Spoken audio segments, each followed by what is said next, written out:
¿Qué tal, hermanos, hermanas queridas? ¿Cómo están ustedes? Gusto de encontrarme nuevamente con ustedes en estos momentos.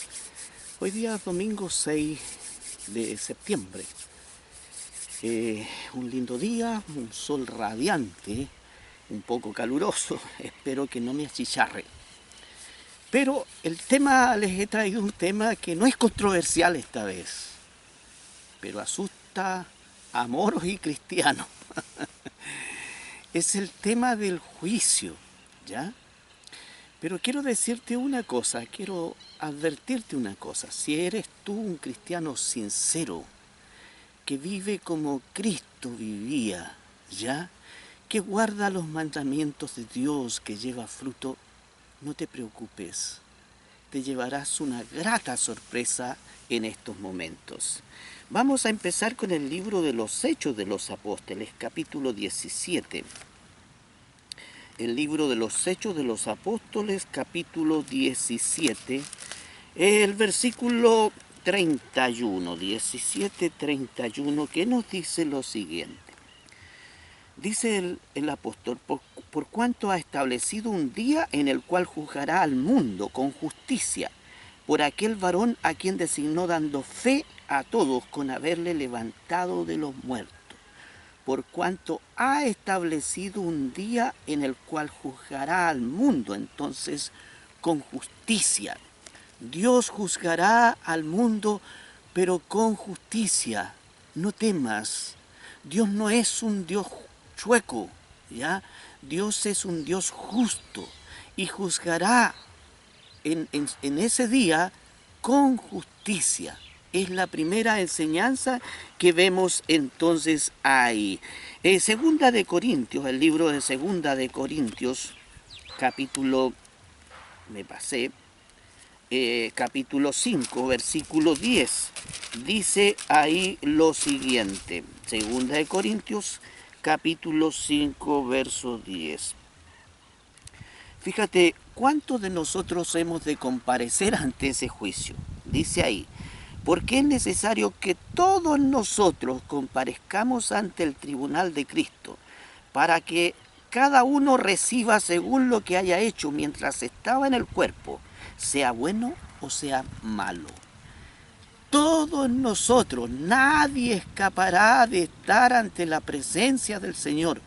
Todos nosotros. Pero fíjate lo que dice al final, vuelvo a leerte el versículo para que lo entendamos, porque es necesario que todos nosotros comparezcamos ante el tribunal de Cristo, para que cada uno reciba según lo que haya hecho mientras estaba en el cuerpo, sea bueno o sea malo. ¿Ya? Toda cosa se juzgará, cosa buena y cosa mala. ¿Ya? Claro que sí. Todos nosotros entonces hemos de comparecer ante el tribunal de Cristo, pero el libro de Primera de Pedro agrega algo más también. En el capítulo 4, en los versículos 17 al 19, que están aquí. Dice porque, 4, versículos 4, 17 al 19, acá está. Iba a leer el capítulo 3. Porque es tiempo de que el juicio comience por la casa de Dios. O sea, el juicio comienza por la iglesia, por cada miembro de la iglesia, por los hijos de Dios. Vuelvo a leer, porque es tiempo de que el juicio comience por la casa de Dios. Y si primero comienza por nosotros, ¿cuál será el fin de aquellos que no obedecen al Evangelio de Dios? Y si el justo con dificultad se salva, ¿en dónde aparecerá el impío y el pecador? ¿Te fijas?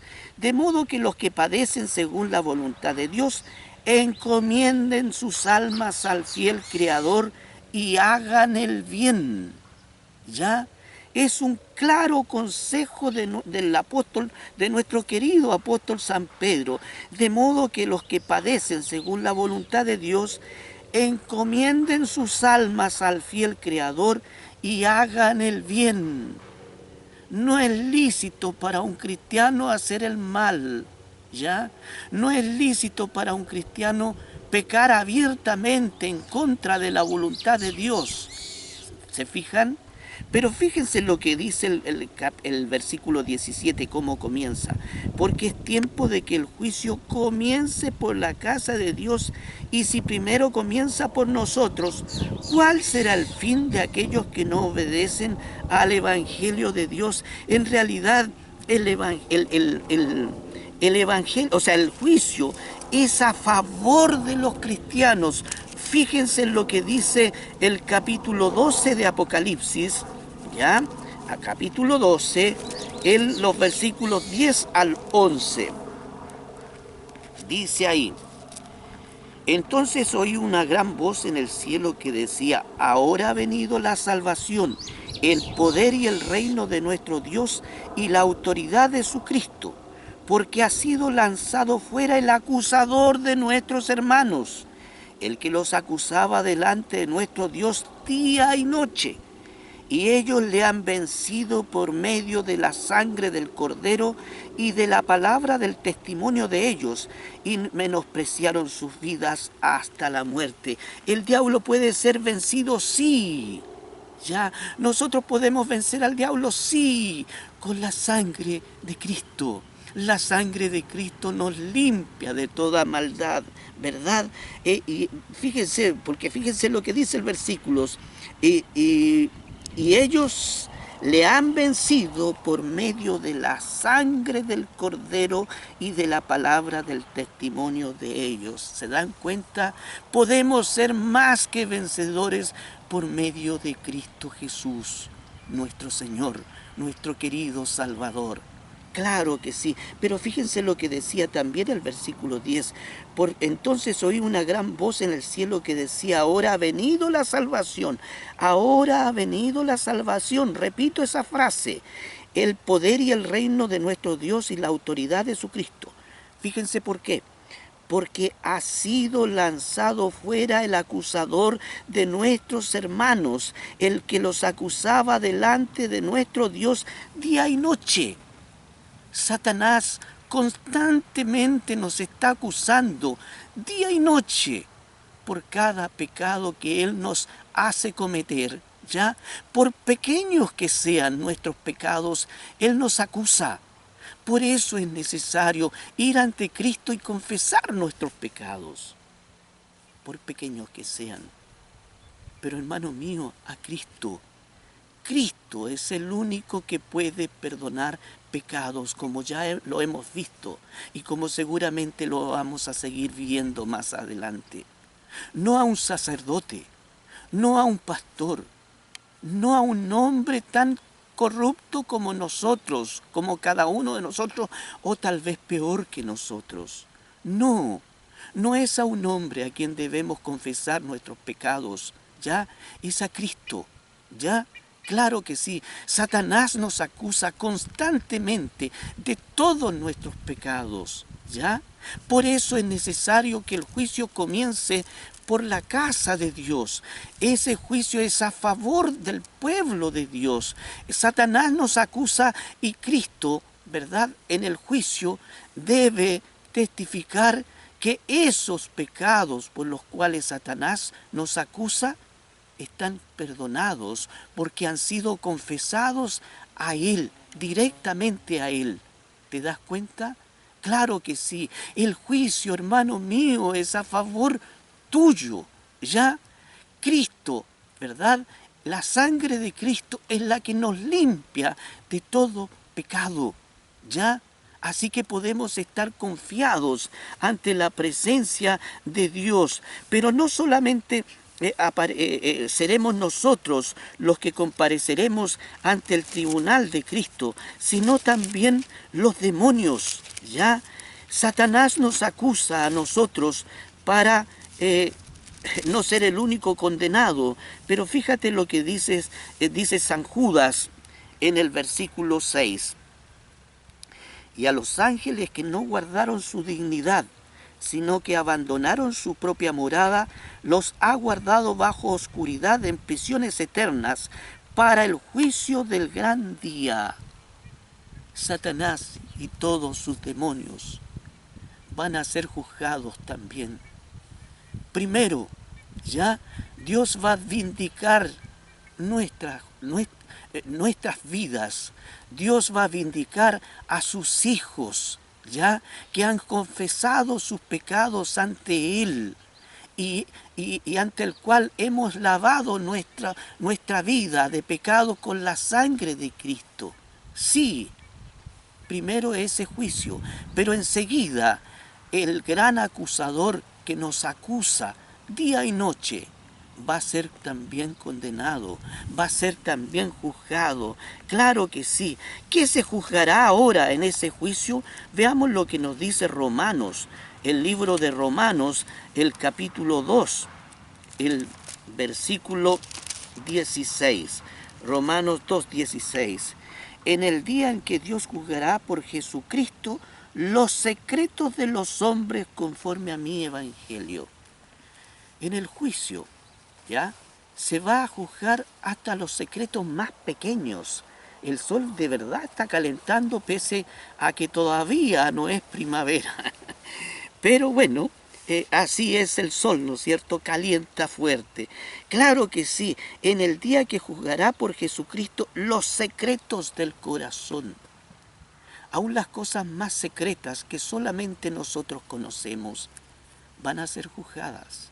Por eso debemos llevar todo pecado ante Dios, ante la presencia de Dios. Debemos confesar todo pecado, por pequeño que éste sea. Sí, confiemos en Cristo, ese ser maravilloso que vino a dar su vida por nosotros. Confesémosle a Él nuestros pecados, porque Cristo es misericordioso, es un Dios de amor y puede perdonar nuestros pecados. Claro que sí. ¿Qué más dice la palabra de Dios? Veamos lo que nos dice el Evangelio según San Mateo ahora, el capítulo 12 de Mateo 12, aquí está, los versículos 36 al 37, ¿qué nos dice? 36, aquí está. Mas yo digo que toda palabra ociosa que hablen los hombres, de ella darán cuenta en el día del juicio, porque por sus palabras serás justificado y por sus palabras serás condenado. ¿Te das cuenta, hermano? En el día del juicio nuestras palabras ociosas, vale decir nuestras palabras sin sentido, ¿ya? También van a ser juzgadas. Por lo tanto, cuida tu lengua, cuida tu boca. Fíjate que de ella no salgan maldiciones, ni malas palabras, ni malos deseos. Fíjate lo que dices. Guarda tu lengua, ¿ya? Guarda tu boca de hablar engaños, de hablar mentira, de hablar calumnias, de hablar falso testimonio contra tu prójimo. Cuídate de lo que dices, porque toda palabra ociosa será juzgada. De toda palabra ociosa Satanás nos acusa. Por eso deben ser juzgadas y por eso nosotros debemos confesarlas ante Dios, ante Cristo nuestro Salvador. Claro que sí, toda palabra ociosa, pero fíjate lo que nos dice también San Juan en el capítulo 12, el versículo 48. 12, 48. Dice ahí la palabra de Dios. El que me rechaza y no recibe mis palabras, tiene quien le juzgue. La palabra que he hablado, ella le juzgará en el día postrero. Qué triste lo que Jesús nos dice. El que me rechaza y no recibe mis palabras. No basta solamente con rechazar a Cristo para perdernos. También es necesario que no rechacemos su palabra.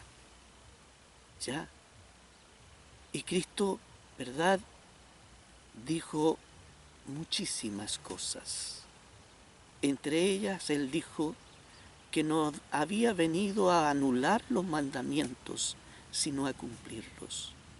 Él dijo que nos dejaba su ejemplo, ¿ya?, para que siguiéramos sus pisadas. Él también dijo, si me amáis, guardad mis mandamientos. El cristiano no puede ser una persona ociosa, ¿ya? Debe vivir como Cristo vivía. Y Cristo no era un hombre ocioso, ¿ya? Él obedecía a su Padre. Así también nosotros debemos obedecer a nuestro Señor Jesucristo. Claro que sí. Entonces tenemos claro que no basta con rechazar a Jesús para perdernos, sino que también debemos guardar la palabra, ¿ya? Porque o si no, las palabras de Cristo nos van a juzgar, ¿ya? Es categórico entonces lo que nos dice Jesús, ¿verdad? Pero ¿cuál va a ser el código? El código por el cual vamos a ser juzgados. Veamos lo que nos dice Santiago capítulo 2. Santiago capítulo 2, versículos 10 al 13. Dice ahí, porque cualquiera que guardare toda la ley pero ofendiere en un punto se hace culpable de todos. Tal vez me pienses que yo soy majadero y por eso hablo siempre de los 10 mandamientos. Pero fíjate lo que termina diciendo este texto. Vuelvo a leerlo desde un principio. Porque cualquiera que guardare toda la ley pero ofendiere en un punto se hace culpable de todos. Porque el que dijo no cometerás adulterio también ha dicho no matarás. Ahora bien, si no cometes adulterio pero matas, ya te has hecho transgresor de la ley. Así hablad y así haced, como los que habéis de ser juzgados por la ley de la libertad. ¿Te fijas cómo termina el texto? Así hablad. Por eso hablo yo de los 10 mandamientos y que hay que obedecerlos, porque el Señor me lo ordena. Así hablad y así haced, como los que habéis de ser juzgados por la ley de la libertad. Sí, vamos a ser juzgados por la ley de la libertad, o sea, por los 10 mandamientos, porque son los mandamientos los que dicen no matarás, no robarás. Fíjate lo que dice el versículo 10 y el 11, porque cualquiera que guardare toda la ley, pero ofendiere en un punto, se hace culpable de todos, porque el que dijo no cometerás adulterio, también ha dicho no matarás. Ahora bien, si no cometes adulterio, pero matas, ya te has hecho transgresor de la ley. Así hablad y así haced, como los que habéis de ser juzgados por la ley de la libertad. Vamos a ser juzgados de acuerdo a los 10 mandamientos. Los 10 mandamientos no pueden estar abolidos, hermano. Ya, los 10 mandamientos siguen vigentes. ¿Te das cuenta? Y vamos a ser juzgados de acuerdo a ellos. Ese es el código que se va a usar, ¿no es cierto? El código de los 10 mandamientos. Por eso Salomón nos aconseja en el libro de Eclesiastés. Libro de Eclesiastés.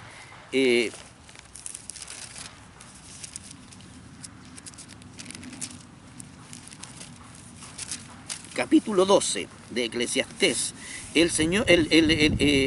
Salomón nos aconseja en los versículos 13 y 14 lo siguiente. El fin de todo el discurso, dice Salomón, es este: teme a Dios y guarda sus mandamientos, porque esto es el todo del hombre.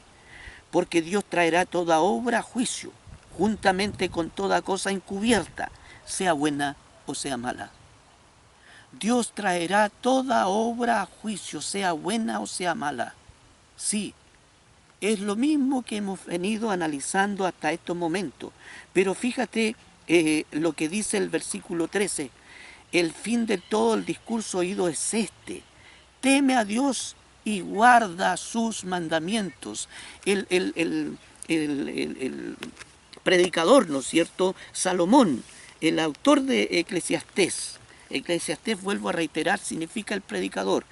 Salomón entonces nos aconseja que el fin del discurso es guardar los mandamientos de Dios. Tenemos que guardar los mandamientos de Dios, porque Dios traerá toda obra a juicio, juntamente con toda cosa encubierta, sea buena o sea mala. Pero el versículo 13 también decía que debiéramos temer a Dios. O sea, ¿a Dios tenemos que tenerle miedo entonces? Fíjate lo que nos dice, qué significa. La Biblia es la que se explica a sí mismo. Y el libro de Proverbios, el capítulo 8, el versículo 13, nos aclara qué significa temer a Dios. Fíjate, el temor de Jehová es aborrecer el mal, la soberbia y la arrogancia y el mal camino y la boca perversa aborrezco. Eso significa temer a Dios.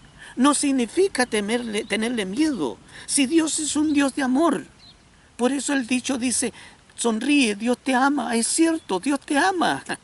No tienes que tenerle miedo. ¿Ya? Temer a Jehová, temer a Dios significa entonces aborrecer el mal. ¿Ya? Temer a Dios significa aborrecer la soberbia, el orgullo, la altivez, ¿no es cierto? Y la arrogancia y el mal camino. ¿Ya? O sea, andar por el mal camino es aborrecer la senda ancha, porque Cristo dijo que había dos sendas, una angosta, difícil, escabrosa, y una ancha por donde todo el mundo entra. Esa ancha es la que el cristiano debe aborrecer y debe seguir por la senda difícil, ¿verdad? Donde hay que cumplir los mandamientos de Dios. Pero al final dice, y la boca perversa aborrezco. Eso es temer a Jehová. Por eso hay que cuidar nuestras palabras. Por eso Cristo decía que por las palabras vamos a ser juzgados. ¿Ya? Aún los secretos más íntimos del corazón van a ser juzgados. Toda cosa va a venir a juicio. Porque de todo pecado, por pequeñito que sea, Satanás nos acusa. De día y de noche, constantemente. Por eso, ante los ángeles no caídos, Dios debe demostrar que nuestros pecados han sido perdonados, que todo pecado que hemos cometido, por pequeño que sea, ya han sido confesados al Señor y que Él los ha limpiado con su sangre.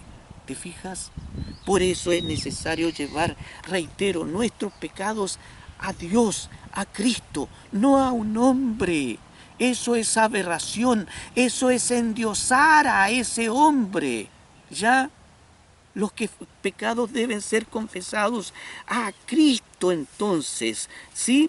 Claro que sí. Hermanos míos, sigamos viendo. Veamos ahora Apocalipsis. Apocalipsis capítulo 12, capítulo 20, versículo 12. ¿Qué nos dice Apocalipsis 20, 12?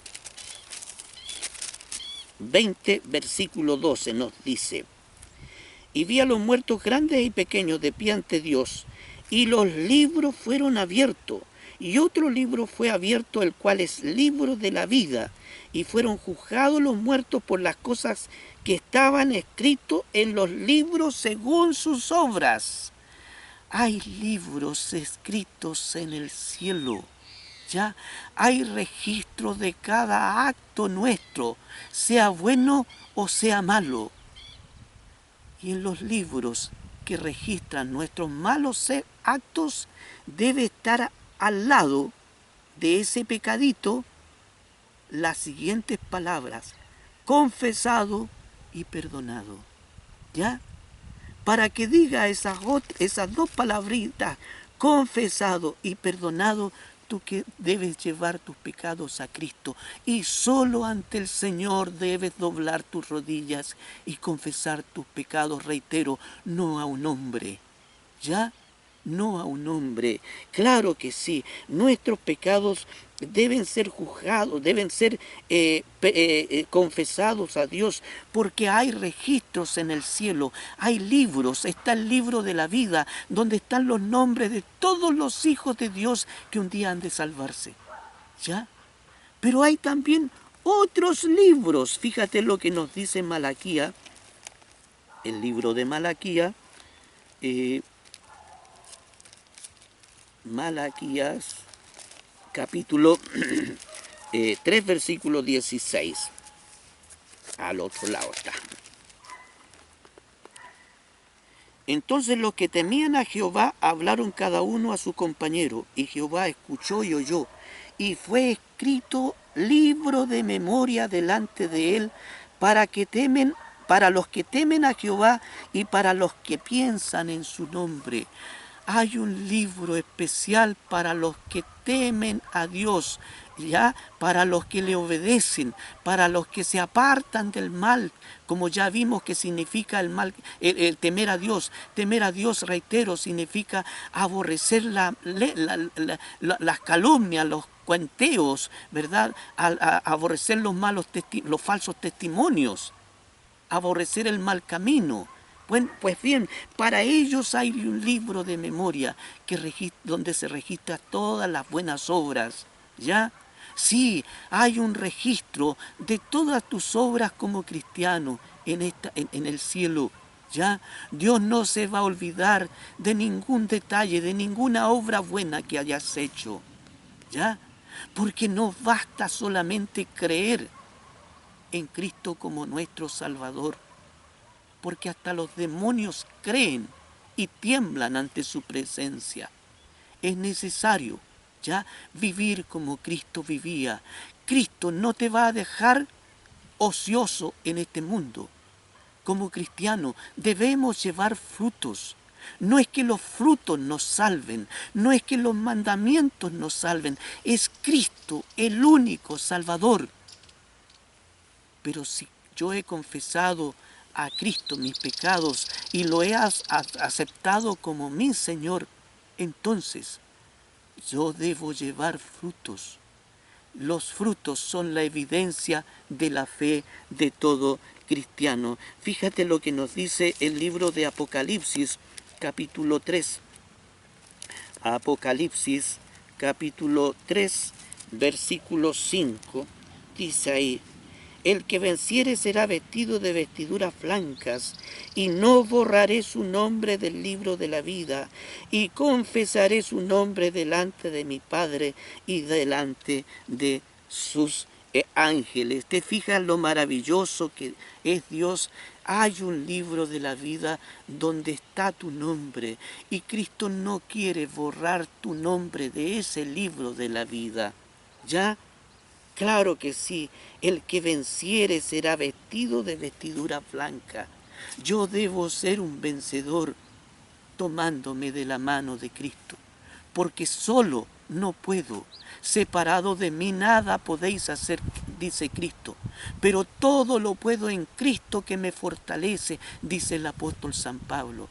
Claro que sí, yo debo tomarme de la mano del Señor para ser un vencedor, y esa victoria está más que asegurada para todo hijo de Dios. La sangre de Cristo es la que perdona, borra todas mis maldades, ¿ya? Claro que sí, hermanos. Hay libros entonces, hay un libro de la vida en el cielo donde está registrado todo hijo de Dios. San Juan capítulo 5 nos va a decir quién es el juez en este juicio. San Juan capítulo 5, versículos 22 al 24. Dice ahí: porque el Padre a nadie juzga, sino que todo el juicio dio al Hijo, para que todos honren al Hijo como honran al Padre. El que no honra al Hijo, no honra al Padre que le envió. De cierto digo, el que oye mi palabra y cree al que me envió, tiene vida eterna y no vendrá a condenación, mas ha pasado de muerte a vida. Cristo, ese ser maravilloso, misericordioso, que vino a esta tierra a morir en tu lugar, Él es el juez.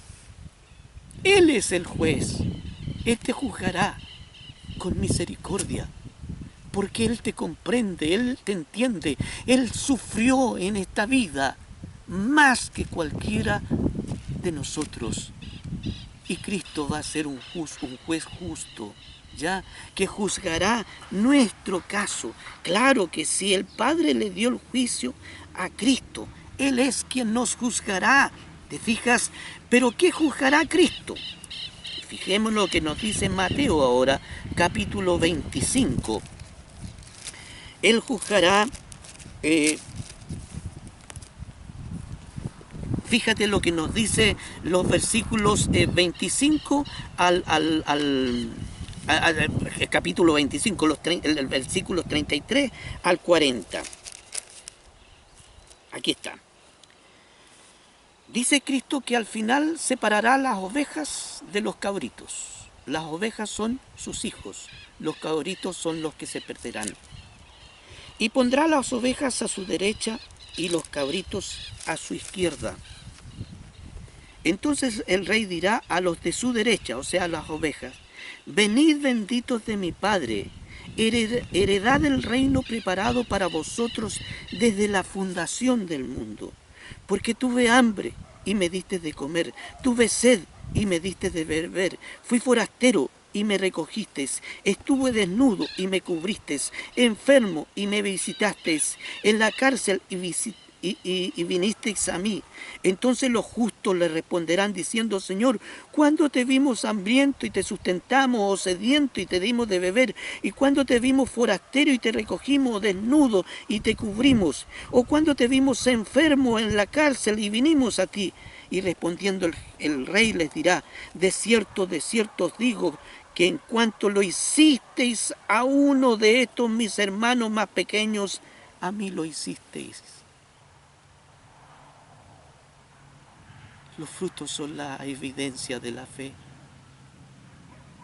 Un cristiano no puede estar exento de frutos. Un cristiano no puede estar indolente, no puede ser una persona indolente ante el dolor ajeno. Un cristiano no solo debe creer en Jesús y tomarlo como el Señor de su vida, sino que debe seguir su ejemplo. Y Cristo es un ser maravilloso, misericordioso, que no tuvo reparo, que no tuvo problemas en alimentar, en multiplicar los panes a 5.000 personas y a 4.000 personas en 2 ocasiones, porque Cristo es así, misericordioso. Y el cristiano debe ser una persona misericordiosa, a quien no le basta creer en Dios, sino que debe vivir un evangelio práctico, que cuando vea a las personas que están sufriendo, sea capaz de echar mano a su bolsillo y sea capaz de socorrer al más necesitado. Sí, Cristo no nos va a dejar ociosos, ¿ya? El cristianismo, Pablo no fue un hombre que después de conocer a Cristo quedó ocioso, sin hacer nada. Pedro no fue un hombre ocioso. Él dio su vida por Cristo, ¿ya? Y no reparó en morir en la cruz boca abajo por el Señor, porque él amaba a Cristo. Si tú amas a Cristo y crees en su perdón, debes vivir como Él vivía. Claro que sí, el juicio que hará Jesús es sobre una fe práctica, porque los frutos son la evidencia de la fe. Pero mira qué terrible el versículo 41 que dice: entonces dirá también a los de la izquierda: apartaos de mí, malditos, al fuego eterno preparado para el diablo y sus ángeles. ¿El fuego eterno para quién es preparado? ¿Quiénes son los que están condenados al fuego eterno para padecer el fuego eterno? Satanás y sus ángeles. Claro, Satanás va a ser condenado y va a morir, va a dejar de ser, como ya lo hemos visto en el pasado. El juicio está preparado entonces para Satanás y sus ángeles. Pero qué triste, también para sus seguidores y también para los cristianos nominales, que solo se conforman con creer en Dios, creer en su salvación, pero no hacen nada por el prójimo, no llevan fruto. Fíjate lo que dice los versículos 42 en adelante. Porque veamos nuevamente el versículo 41. Entonces dirá también a los de la izquierda, o sea, a los cabritos. Entonces dirá también a los de la izquierda: apartaos de mí, malditos, al fuego eterno preparado para el diablo y sus ángeles. Porque tuve hambre y no me diste de comer, tuve sed y no me diste de beber, fui forastero y no me recogisteis, estuve desnudo y no me cubristeis, enfermo y en la cárcel y no me visitasteis. Entonces también ellos le responderán diciendo: Señor, ¿cuándo te vimos hambriento, sediento, forastero, desnudo, enfermo o en la cárcel y no te servimos? Entonces les responderá diciendo: de cierto os digo que cuanto no lo hicisteis a uno de estos más pequeños, tampoco a mí lo hicisteis. E irán estos al castigo eterno y los justos a la vida eterna. Qué triste, sí, qué triste es ver a un cristiano insensible ante el dolor ajeno, ¿no es cierto? Claro que sí, qué triste, pero esta lección no es solamente para los ricos, que se han enriquecido de tal forma que saben muy bien que jamás gastarán todo su dinero, aunque vivan en lujos y más lujos, sino también para el cristiano pobre. El cristiano pobre también debe compartir su pan con el más necesitado. Sí, el cristianismo que se juzgará, el juicio comienza por la casa de Dios, como vimos en la primera epístola de San Pedro, ¿no es cierto? Claro, pero el juicio comienza ya por la casa de Dios, viendo a los cristianos sinceros que llevan fruto y a los cristianos nominales que se conforman solamente con creer en que Cristo es nuestro Salvador personal y nada más. Claro que sí. Entonces, la fe sin fruto es muerta, hermanos. La fe sin frutos es muerta. El cristiano debe creer y debe vivir como Cristo vivía. No es que las obras nos salven, no es que los frutos nos salven. El único que puede salvarnos es Cristo. ¿Ya? El único que puede, que dio su vida por ti, por mí, es Cristo. Solo Cristo puede salvarte. Pero Cristo te salva para que lleves fruto, para que vivas como Él vivía aquí en esta tierra, para que tú, mejor dicho, continúes la obra de Cristo en esta tierra. Para eso te salva, para que también te duelas con el dolor ajeno, para que no te conformes solo con predicar y llevar el Evangelio a los demás, sino también para que sientas el dolor ajeno, ¿ya? Y seas sensible a ese dolor ajeno. Claro que sí. Ahora, ¿quién es nuestro abogado? Primera de San Juan nos dice el capítulo 2 de Primera de San Juan, ¿quién es nuestro abogado? Estamos en Apocalipsis, aquí está Primera de San Juan, capítulo 2. Hijitos míos, estas cosas os escribo para que no pequéis. Y si alguno hubiere pecado, abogado tenemos para con el Padre a Jesucristo el justo. Fíjate qué maravillosa noticia. Jesús es entonces nuestro abogado, pero también, o sea, nuestro juez, pero también nuestro abogado. O sea, tenemos el juicio asegurado a quienes vivimos una vida cristiana fructífera. ¿Ya? A quienes creemos en Cristo, el juicio es a favor nuestro, como ya lo hemos visto, porque Cristo es nuestro juez, Él nos juzgará, pero también es nuestro abogado, Él nos defenderá. Por eso, te reitero, es que debemos confesar nuestros pecados a Cristo. Y en la lista de pecados que Satanás nos ha hecho cometer, al ladito de esa lista debe decir confesado y perdonado. Eso lo escribe Cristo.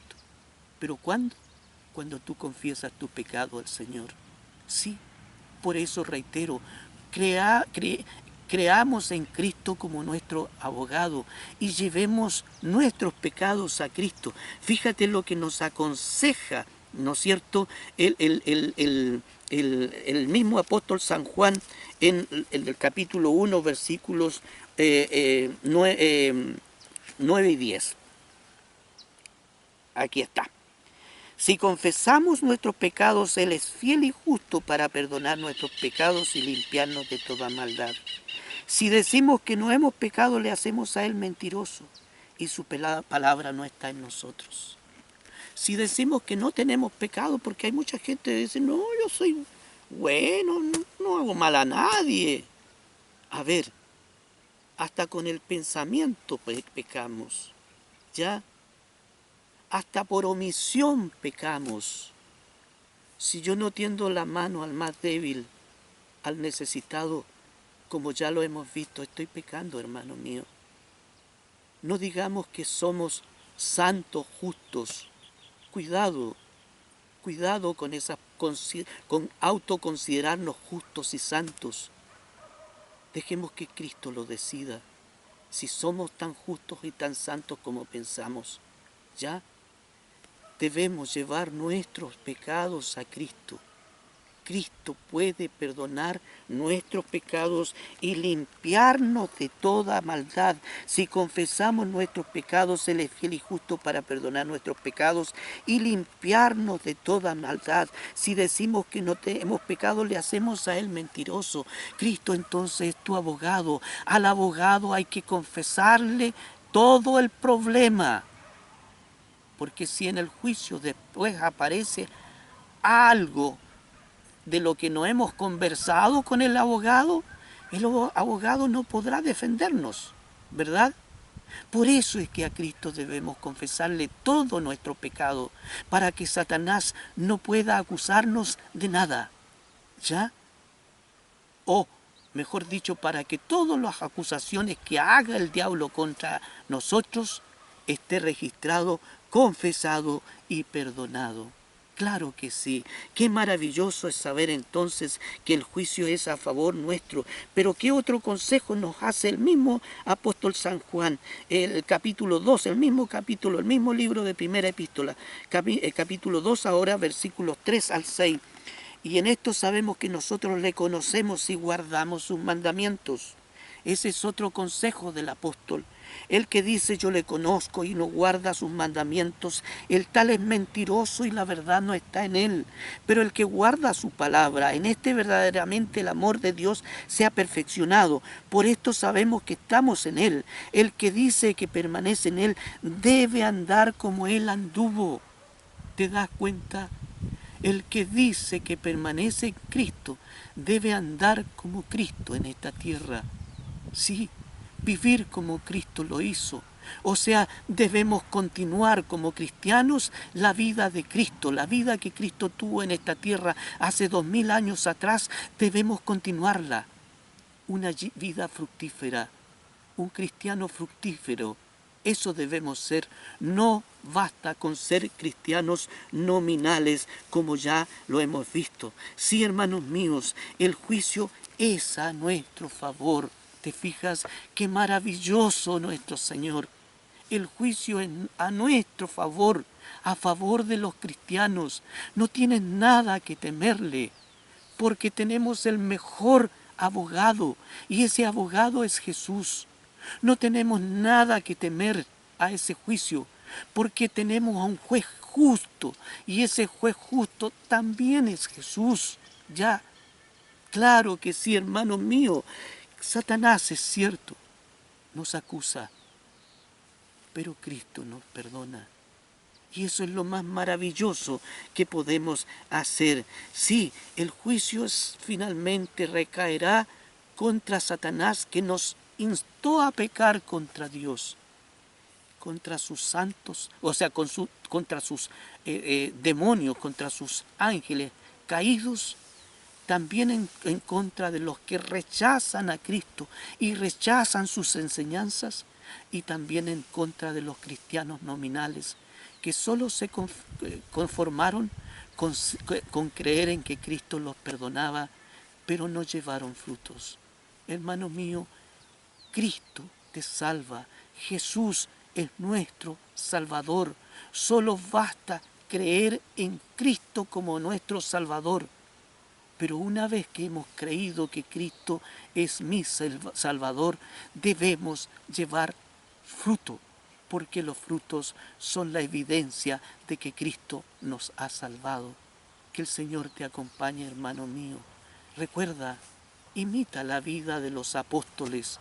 La iglesia cristiana verdadera debe ser apostólica, debe seguir el ejemplo no solo de Jesús, sino también de los apóstoles. Y los apóstoles dieron su vida en servicio de su prójimo. No solo llenaron el mundo del evangelio de predicación, sino también socorrían a los más necesitados. Los sanaban, los curaban y los alimentaban. Permíteme tener una corta oración. Maravilloso Dios, te damos gracias porque podemos descansar tranquilos. El juicio es en favor de los cristianos sinceros. Te damos gracias y te imploramos que nos ayudes a ser esos cristianos sinceros, a creer que tú realmente nos salvas, que tu sangre preciosa basta para limpiarnos de todo mal, que tu sacrificio en nuestro lugar basta para que seamos considerados como justos, Señor, pero también ayúdanos a no ser cristianos nominales, ayúdanos a llevar mucho fruto, como corresponde a todo hijo tuyo. Te lo imploramos y agradecemos por Jesús. Amén, Señor.